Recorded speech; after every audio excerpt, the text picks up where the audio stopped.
Escape to the metaverse. Better act like you know. Yeah. You are now tuned into the Matthew and Rizzle show. Yeah. Escape to the metaverse. Better act like you know. Yeah. You are now tuned into the Matthew and Rizzle show. Yeah. Escape to the metaverse. Better act like you know. You are now tuned into the Matthew and Rizzle show. Yeah.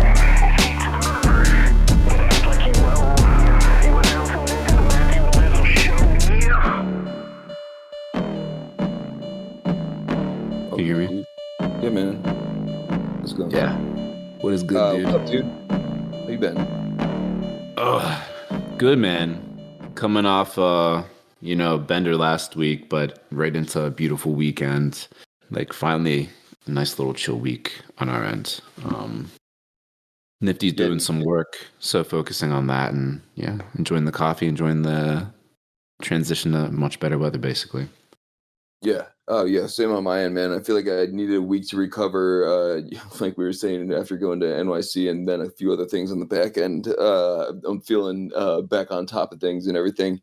And it's cool, man. I mean, market's sort of in the gutter. Taxes are a thing that, like, had to occur for, like, a lot of people over the weekend and everything. But honestly, I mentioned something about it that nobody cared about. But I feel like, man, I finally fucking learned something over the past several years about tax loss harvesting, and like saw some opportunities in the bear market, and I'd never really like messed with that before, and I'm like, now is the time to do it. And over the past year, I didn't sell a whole lot from my collection or anything, so I had very negligible like profits in that regard. So I saw the benefits of tax loss harvesting, man, and you had like mentioned it and like put it in my ear like a long time ago, and not that I hadn't heard about it, but you were like a strong advocate for it and everything. And I feel very smart, man. Like I've learned something and become wiser in my experience and old age around here. Boom. Love to hear it. On that point, remind me after we're done recording. I have a request on that front for something, but we can pick that up there. But yeah, shout out everyone who got their taxes in on time, or at least filed the extension and paid like estimated taxes on time yesterday or 2 days ago. It's already Wednesday. Welcome to the adult world, or glad to have you in the adult world. Yes. I mean, it was a long time coming to get to the adult world. There was that pivotal year where like somehow sales started happening when there hadn't been any, and everyone sort of collectively had an oh shit moment, which was actually like fun times, and like, I don't know, just sort of like one of the things that happened along the way for all of us. But I don't know, now probably collectively, I'm not the only one. People who have been around, sort of know how this works. Come tax time and everything, depending on where you're at or what country you've moved to, in order to avoid doing that. So yeah, I don't know. It's becoming slightly less stressful as also the software and shit has gotten like so much better. It was really like throwing darts back in the day. So what software did you end up using this year, or for this year's taxes? I use Token Tax, man, and I've been using it for years, and it does a pretty good job. And I think Trizzle put it on my radar like several years ago because some other very important entities leaned on it, so felt like it was good. But I think they all like pretty much generally work the same, and all of like the major ones, and like the tech is like reasonably refined in terms of just combing the blockchain, unless you're like really doing some like out there complicated shit. So I don't know, man. What was your experience? I'd used Token Tax before. They definitely weren't bad. I opted last year and then this year again to use Awaken Tax. Okay. And I think all the software is getting reasonably good, but I've just had the lowest amount of rework with Awaken. And then they've, I don't know, just really smartly added like AI powered like documentation tools for like non-EVM chains, like for Tezos and stuff like that. That made generating the CSVs that you need based on the on-chain transactions a cinch, basically. And yeah, documented everything good. Really snappy service. support. So if you had any questions or something wasn't working for some reason, they were on it. They were helping like hold your hand through that process, which is can potentially be like the most frustrating part about using this stuff. But other than that, it was a breeze, and then had everything in ahead of time, which was amazing. I was like, oh my God, this is crazy. And then Oregon, they have this policy called like a kicker, so that if the state coffers have extra unused tax funds sitting around after a couple years or something, they have to redistribute it back to the taxpayers. And this year's kicker surplus coincides with the bull market run from a couple years back. So yeah, tax season for the win. Very, very, very happy to claw some of those funds back. Yeah, dude. That's awesome, man. I wish I got a kicker. But yeah, man, it's nice to be the market where it's at. And I should clarify, when I was like saying tax loss harvesting, I wasn't like just straight up dumping like a whole bunch of my valuable shit at like pennies or whatever. There's like some ways to do it that we don't like really need to get into, that are like perfectly legal and accepted and everything. But it just sort of comes from being around, honestly, and knowing how this shit works and all that kind of thing. So I don't know, man.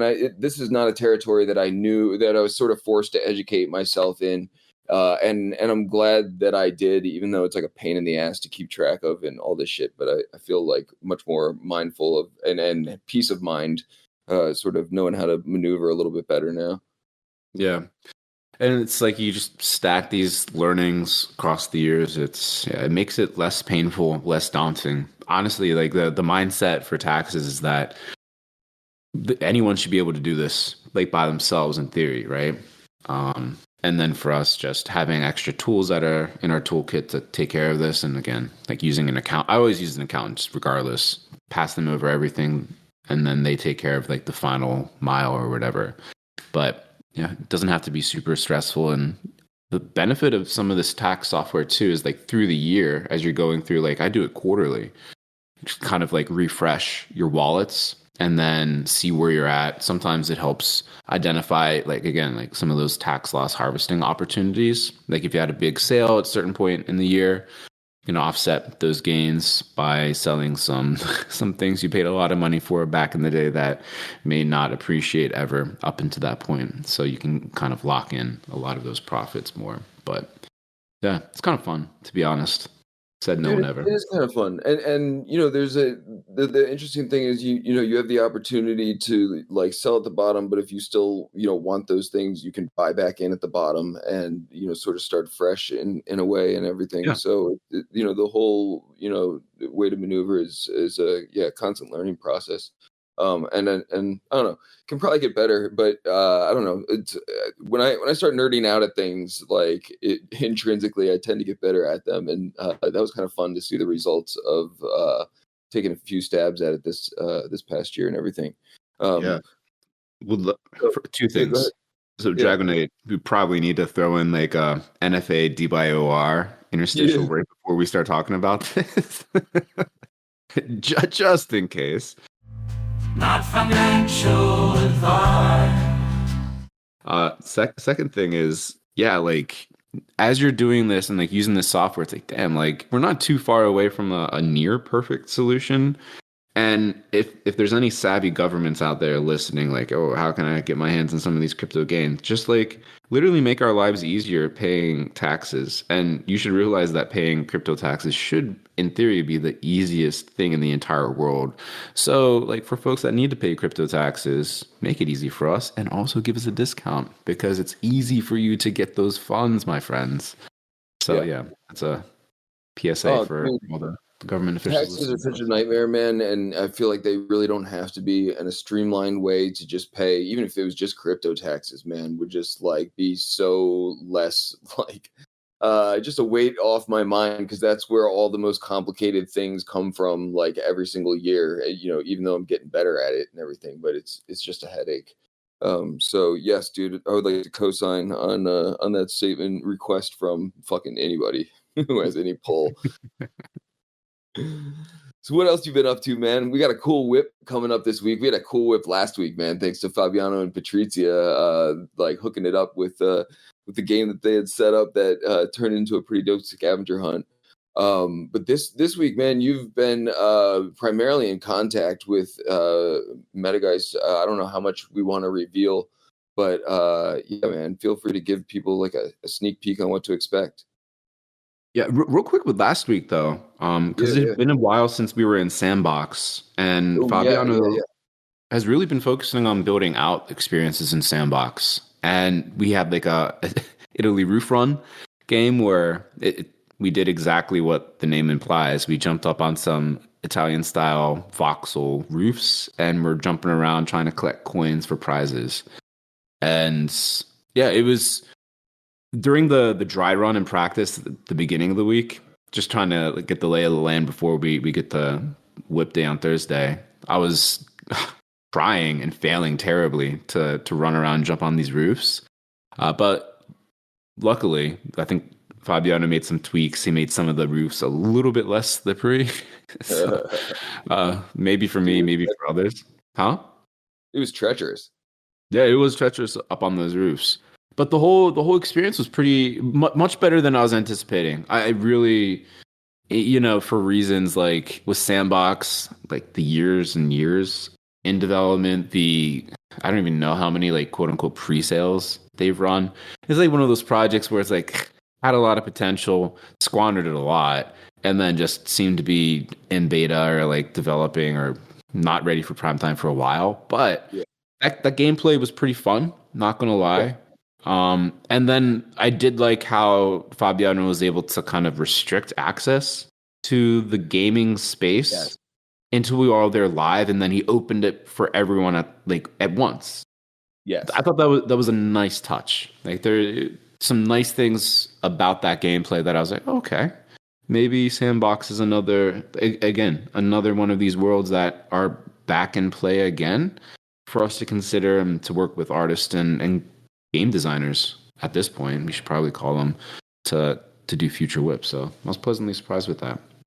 No, dude, I'm glad you mentioned that because it's worth digging into. And I almost like forgot that we were in Sandbox because the experience was like very smooth and it seems like something Fabiano would have made in Crypto Voxels, and the gaming element was great. We could like grab the things and bring them back to the beginning. It was easy to see like who got what, and for a whole bunch of people running around. And I agree, dude. It was a good experience, dude. If it wasn't for Fabiano, I think Sandbox would be like pretty far off my radar at this point. Like I don't see it come up a ton, and I don't, I'm sure there's a community over there, but we don't seem too directly connected with them or them to us at this point with what's going on over there. So it's cool, man. So did we ever get clarification? Hidden Forces was like trying to get in and was saying that he needed stand in order to get into Sandbox, and then he almost got drained. That was he was clicking a rogue link. That is, he almost got like drained. So you don't need any sand to be able to log in. You just need to log into download the client and jump in world that way, and it's totally free. You can like link and associate your wallets and stuff. Yeah. Okay. Well, shout out Hidden Forces, like nearly getting drained for the past few weeks, getting into some of these places. Like I remember when with Nifty Island a few weeks back, Hidden was having some problems too. Dude, Hidden Forces, man, be careful out there. It's we just need to DM like Hidden the correct links, I think, ahead of the show to avoid that situation. Oh, dude, I feel like it's getting worse, which it always happens when the market starts like heating up and everything. But like my DMs are just a mess of like fake accounts asking me to do like interviews and appear on things and everything. And request. What's that? Ton of fake interview requests, and they're like, "Oh, check out this link randomly to get ready." It's like, nope. Right. Yeah, exactly.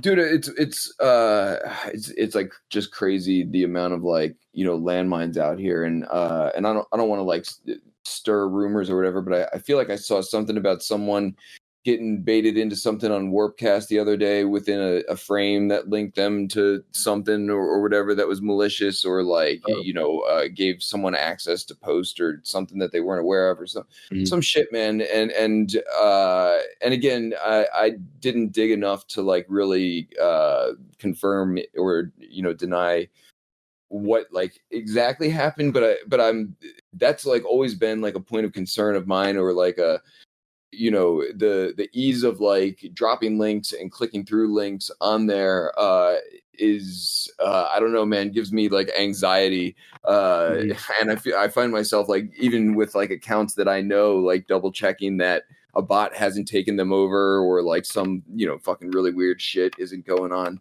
and that so that just sort of came up in conversation of like the scams and everything. Although my experience on Warpcast has been like very positive lately. If we want to move on to that at some point, but the scam shit, man, is really getting worse and worse. Yeah, no, it's a good PSA. It is scam season, and a few folks were talking about getting drained yesterday. David Feinstein was replying to someone Ben Roy, who had got hit somehow, lost like low 5 figs or something like that. Both of them, it seemed like that was about the amount. Again, just scam coins, a little bit too degen-y, a little bit too tired at the moment, not like fully checking anything. Yeah, just got to stay vigilant. When you feel you're tired, maybe you step away from degenning for a little bit, come back, and yeah, like all the DM scams are increasing. So if you have any little like public visibility, people like, oh, from so and so outlet, like want to talk, giving you links. Don't click any of these damn links. Twitter sort of makes it easier. Like I love how they surface like what mutuals you have with certain accounts. Yes, it's very helpful. Yeah, like honestly, that's been what I look at first now, and then it's really obvious when there's zero mutuals. It's like, all right, this is a scam. You can almost like by default make that assumption. So that's been good. But the Warpcast thing, because we're like, again, you have this potential false sense of security because a lot of people have linked their ENSs, but like if someone's ENS is compromised, like that's definitely like some people can start doing malicious things, I'm assuming, right? Because if they have access to the ENS, I mean, yeah. I think the way, like, I really like the way that Warpcast populates links, but I also think it just lends itself the way, because it's so seamless, it just lends itself to someone malicious taking advantage of that if it hasn't happened already. So I feel like it's a great feature, but it's also like potentially a slippery slope type of thing. Yeah. No. Yeah, and then I'm just like thinking through how someone like if their ENS is compromised, I still think they'd probably be safe as long as they don't get like SIM swapped and like the actual access via the app getting in there in the seed phrase behind. I think that's probably actually like a reasonable layer of safety. But yeah, like all these fucking quote unquote frames that link out to other sites, it's like, stop it. Just like, first of all, don't make those frames. Just keep them as a hyperlink. Yeah. And then like try to make frames that keep you in the feed, right? So that there's like that added degree, at least in my mind, of some safety, and also just being like a much better UX of doing things in frame, in feed. It's still super annoying seeing all those links out. Quite frustrating, actually.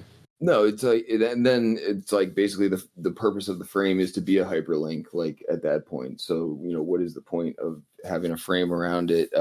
Yeah, man, maybe that's like sort of the solution. There's certain things that just really don't require frames for anything, and they don't really add anything to the whatever. But I don't know, man. I mean, Warpcast is a work in progress, obviously, and I appreciate the fact that they're sort of experimenting in real time, and they added some feature that breaks down notifications in like a nice little organized way, which I actually like. But I also it also some of the things I see there, man, and sometimes just seeing posts from friends that I would never see on Twitter, that even though we follow each other and everything, I just it just sometimes I'm just like, what the fuck are we doing on Twitter, man? Twitter like sucks so bad. And if it didn't have like the reach that it does, it's just such an awful platform compared to something like what Warpcast is in its current form, which is not a perfect system or anything, but it just seems like it's got so many better things going for it that like just the simple notification organizer. Like, why couldn't Twitter have done that like fucking years ago? Like, there's some very basic UI things that would like greatly enhance people's experience, but it just got pushed to the wayside, or I don't know, man. It seems like they stopped innovating and just started like tinkering with the algo at some point. So I don't know, man, but it's good, man. It's in a lot of ways, Warpcast feels like a breath of fresh air, as long as I don't get rugged on it at some point. No, yeah, it's dude, the energy, you're feeling another kind of surge coming. The follower increasing has been great. Like, shout out, you got that badge thingy. I'm not exactly sure what it does, but I got the badge thingy. For what it's worth, you lost it. Yeah, I don't know how I got it or how I lost it. So. Oh well, I mean, still like you had it at least. Yeah, I got a post out of it. Yeah, you got some content from it. But yeah, the followers keep coming. Like the engagement on the post, like if we compare our Twitter followers with engagement that we get over there versus over Warpcast, like Warpcast is kind of outperforming, like based on like a percentage of followers. And there's like, I don't know, it's still fun. You at least for me, I can let my crypto flag fly a little bit way higher on Warpcast and like dig into all that. And then again, like the minting experience for people that actually set up proper minting frame experiences is great. Like I guess in the past week, the big drop that I was pretty excited about and like the great in-frame minting experience was from Sergeant, I think Slaughtermelon or Slaughtermelon. Not exactly sure how to pronounce their name. It was a release that they at least worked on or incorporated the work of iteration. And then, again, another name I can't pronounce, but Feff Unit, PFEFF Unit, helped design the minting frame. And what it was sort of like a hybrid approach because it was more than what they could charge for a low cost or free mint with warps or whatever. So they had people pop over real quick to a dedicated collection page. You could fund what it seemed like a tank with some credits. You pay some like 0.01 ETH for a credit. You go back to Warpcast, and then you go through the minting flow in frame again. And as long as you had purchased some credits, then you can mint however many outputs as you want. It was a nice generative play. You could keep re-rolling to get new outputs, and it had that sort of like Windows 95 aesthetic to the outputs. I saw you posting about that. Yeah, cool. Yeah, Workstation 95 is the name of the project or the collection, and it was just fun.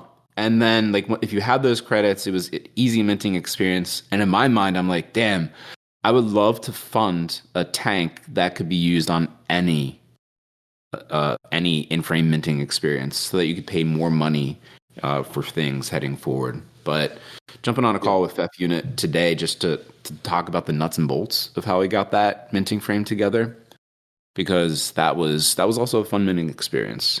And you'd love to see that sort of innovation and the builders kind of coming together and elevating what's possible. And that's, again, part of like the bullish thesis on Warpcast. It's a cool protocol that a lot of people can run with and make better by either doing what like Feff Unit did together with Slaughtermelon, or creating another service that lets artists upload more high res pictures and stuff like that. It's fucking cool, man. Yeah, dude, it is cool, and it's a lot of like old Scent vibes, honestly, in terms of like the audience that is there is a higher level Web3 audience than that you're talking to on Twitter, and there's not a whole lot of people like outside of that sphere just there for like the social funsies, or at least they don't really like pop up on my like radar too much. Which and if they're there too, that's fucking great. But I don't want them popping up on my radar. Like I want to see the people's shit who I want to see and I'm following and everything. And so that's it's a big difference, man. And like the audience that I feel like, you know, I'm engaging with on Twitter, even though there's like a bunch of overlap in terms of, you know, people from that community as well. But I feel like it's just only people from that community. And I still get like a pretty significant, like wider reach on Twitter, but it's a better reach on Warpcast. And one thing that fucking drives me. Sorry, go ahead, man. No, that was a great point. Yeah.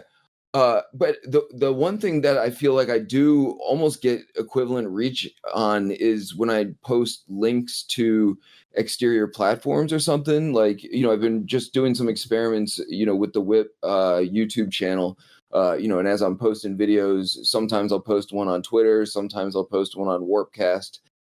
And then I can see like on the back end, which, you know, is getting more engagement and more views and everything. And then I know where I posted them and can sort of, you know, just running social media experiments and everything. And it's fucking ridiculous, man, that like, you know, the views on Warpcast are just the same as the views on YouTube. And like, for example, there was a recent one that I posted, the recent one that I posted about Pranksyland, man, had like, I don't know, something around like 3,500 impressions on Twitter, and really only like a handful of views. It really only translated to a handful of views on YouTube.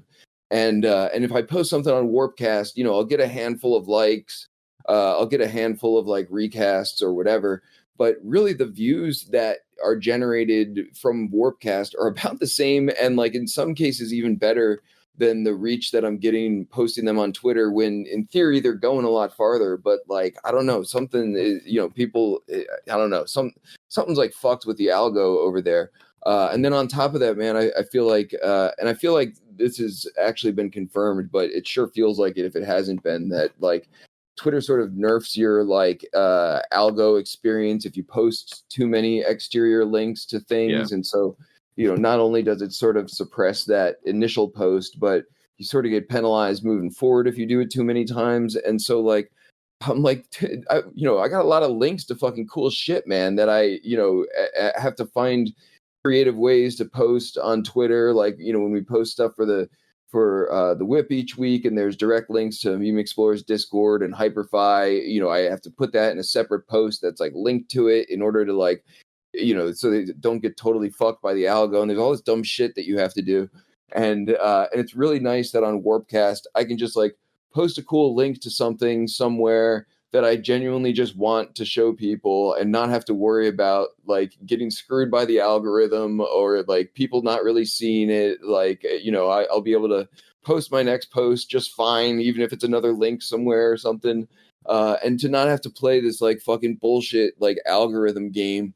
And just be able to like post like content that you think people will like, and that you like is I don't know, something that I feel like I like forgot was a thing, like to not have to do that dance, and it's really fucking nice. It definitely feels good, right? To be able to like link without worrying about that. You just worry about less bullshit is what I'm finding. Like on the whole, like Twitter is definitely a little bit more public facing, more people are on there, obviously. So it, in a way, it feels a lot like LinkedIn to me. So just like more mindful of what I'm sharing, resharing, blah, blah, blah, interacting with. On top of like the algorithm kind of like gymnastics that you have to do if you want to sort of get some visibility and not get shadow banned or not have like posts hit from most of your followers. So yeah, a lot of, again, cool, good signal all around. But dude, before we jumped into this tangent, we were potentially going to talk about the upcoming WIP tomorrow. We should. I don't know what's going on, even though that was a great tangent. Yeah. So Bay and Metageist kind of teamed up with Fractillions. It looks like they're bringing in the spatial contingent. So artists like Matthias C, amongst others. And yeah. Bay has the first portion of the show, which will be with Spatial Crew. It looks like we'll be on Cyber, and the space looks great.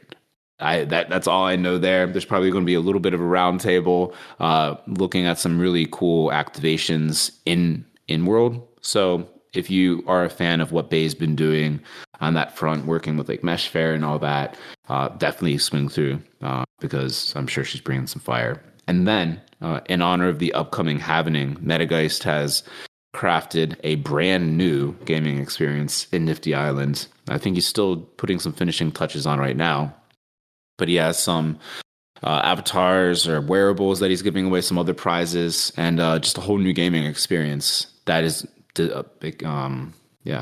designed with the halving in mind. So excited to play that game. Metageist is a master, as we all know, with game design and all of that. So excited to play that. I refrain from looking at the work in progress as he's building it, because I just want to be surprised in the moment tomorrow during the WIP and see what he's been cooking up. Oh, dude, whatever we did to like absorb Metageist into the WIP crew and Fractillions and get in good with Bay, I don't know, man, the crypto gods smiled upon us when those three got involved with us. And I feel like that's I don't know, there's sort of like becoming a squad, or maybe I'm calling them a squad for the first time now. But man, when Metageist teaming up with Bay for the Art Week thing that we were at several weeks ago, his display was just so dope. And man, every time I feel like we put the whip in Bay's hands, you just know it's going to be a completely different but killer experience each time around, man. So I can't say enough good things about Bay. And I don't know, man, our squad is so dope, man. This is banging the same drum over and over again, but sometimes I feel like we just got to stand back and just be in awe of the skill set that we have amongst our crew and everything, because we do some of the dopest shit out there, and a lot of it is largely influenced, produced, inspired by the people we roll with and everything. So dude, I'm stoked for this. Yeah, no. And again, it's one of those things that comes together because Metageist and Bay reached out and they're like, hey, we have this cool thing. Is it cool to do it this upcoming WIP? And we're like, yeah. Fuck yeah, go with it. And this is literally how it comes together. So if you come to the WIP tomorrow and you have an awesome time, and then you have an idea in the future, just hit us up. This is how these things work. Dude, these are the best things too, right? When you get to be fair, we to pat ourselves on the back. I feel like we do a pretty good job of curating guests too. When we see someone doing something interesting and we're our audience would vibe with this, we do a pretty good job of doing outreach and getting those people on there. But inbound is better. It's not better, man, but inbound is great because you get people who are genuinely excited to be on the WIP, be featured on the WIP, show off their thing to our audience. And so there's a level of excitement that, always comes with people who hit you up. And, after this week, we've got Cyber Brokers on, which is, sort of came across us with that type of vibe. Cartarl hit us up and was let's schedule a WIP that, Cyber Brokers can take over and do the whole thing. And it's dude, fucking hell yeah, man.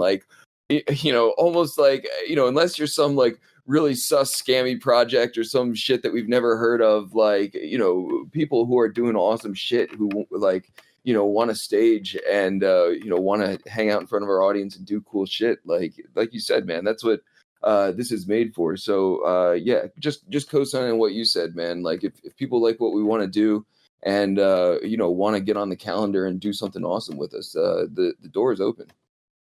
Yep. No, amen. Yeah, so we got a good week, man. Good week. Yeah. Already in the works, almost over at this point, but excited for tomorrow. And then, yeah. And the happening. Get back to the normal shit, man. It's nice recording with you. It's nice having the WIP this week. Fucking traveling is great, but also fucking exhausting. And it's nice to be I don't know, feels literally at home, but also virtually at home too. Mm-hmm. Exactly. Boom. I think that's. Oh, dude, you've been doing some work with AI and music, which I feel like is going to birth a whole bunch of new theme songs for the WIP potentially. But you want to talk about that? Because and I think Metageist kind of kicked this off with. Metageist definitely kicked this off. Yeah. The Mocha interview that we did made a song about it, and I was like, "Oh shit, that's like it's kind of a banger." And then you started doing the same thing. But yeah, like, what's that been like? How easy actually is that? It's not that hard. I mean, there's a little bit of a learning curve, but it's like super fun, man. And yes, Metageist, shout out to Metageist who absolutely kicked this off. And he was talking about the song that he made living rent free in his head. And to this day, that song that he made, people should look it up. It's so good.